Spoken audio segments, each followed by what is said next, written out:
लिए खुला है LIC के लिए। और मेरा समझना है कि हेल्थ इंश्योरेंस मार्केट जो है बहुत बड़ा मार्केट है। इसमें अभी तक अच्छा सा मतलब ये नहीं हुआ है, काम नहीं हुआ है। और आने वाले समय में जब नया कानून आएगा, इंश्योरेंस एक्ट चेंज होगा, उसमें कंपोजिट लाइसेंस आएगी, तो वो समय जो है हम उसके लिए अभी से काम कर रहे हैं। ओके। तो हम लोगों का लक्ष्य रहेगा कि हम लोग बड़े पैमाने पर हेल्थ इंश्योरेंस में आए।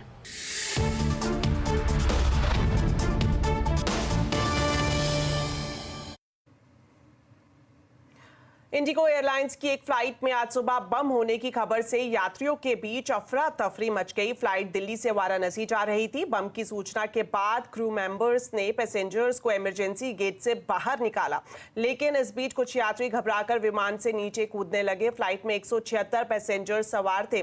वहीं इसके बाद दिल्ली एयरपोर्ट पर QRT और बम डिस्पोजेबल टीम बुलाई गई। प्लेन की तलाशी ली गई, लेकिन कुछ भी संदिग्ध नहीं मिला। एयरपोर्ट के अधिकारियों ने बताया कि सुबह करीब 5:30 बजे वॉशरूम में पायलट को एक टिश्यू पेपर मिला था, जिसमें 30 मिनट में बम ब्लास्ट लिखा हुआ था। टिश्यू पेपर वॉशरूम में कैसे पहुंचा, इसकी जांच फिलहाल की जा रही है।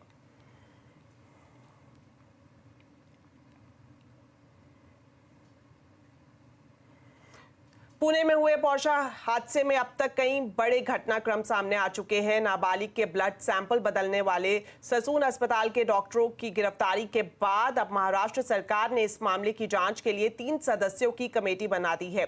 पुणे एक्सीडेंट केस में खुलासा ये हुआ है कि एक जनप्रतिनिधि के कहने पर ब्लड सैंपल बदला गया था। ज्यादा जानकारी के लिए अब सीधा जुड़ते हैं दिवाकर के साथ। तो दिवाकर, ये बताएं, एक के बाद एक बड़ा खुलासा इस पूरे मामले में होता हुआ दिखाई दे रहा है, अब क्या अपडेट है?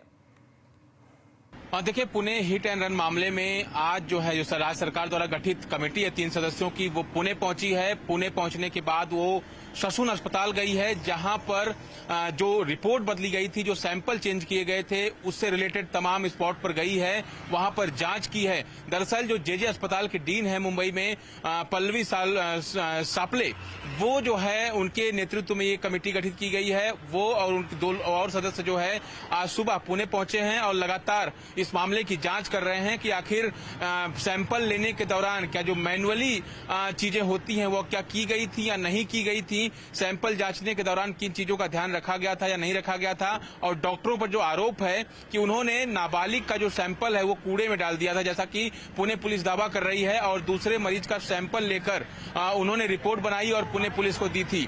लेकिन पुणे पुलिस को जब उसमें अल्कोहल नहीं नजर आया, अल्कोहल की रिपोर्ट में साफ तौर पर उनको लगा कि रिपोर्ट कहीं ना कहीं फर्जी है, तो ऐसे में उन्होंने दोबारा ससून अस्पताल ले जाकर ही आरोपी नाबालिग को जो है वो दोबारा ब्लड सैंपल लिया, लेकिन इस बार रिपोर्ट जो है उन्होंने अवध अस्पताल में भेजी थी।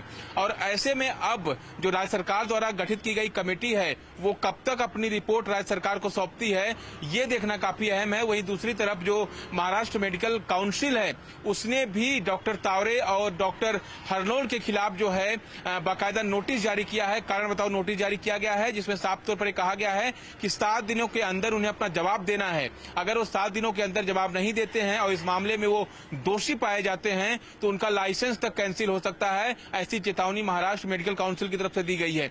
तीसरी तरफ अगर बात करें तो इस पूरे मामले में जहां तक किडनैपिंग की बात है, किडनैपिंग के मामले में ड्राइवर की जो किडनैपिंग हुई थी उस गाड़ी को जो है क्राइम ब्रांच ने बरामद कर लिया है। ये गाड़ी जो है वो सुरेंद्र अग्रवाल के घर से ही बरामद की गई है। मर्सिडीज ये कार है जिसे क्राइम ब्रांच ने आज बरामद किया है। उसी कार से ड्राइवर का अपहरण किया गया था। अपहरण करने के बाद उसे घर ले जाकर बंधक बनाया गया था और उसके बाद फिर उस पर केस अपने ऊपर लेने के लिए लगातार अग्रवाल परिवार दबाव बना रहा था।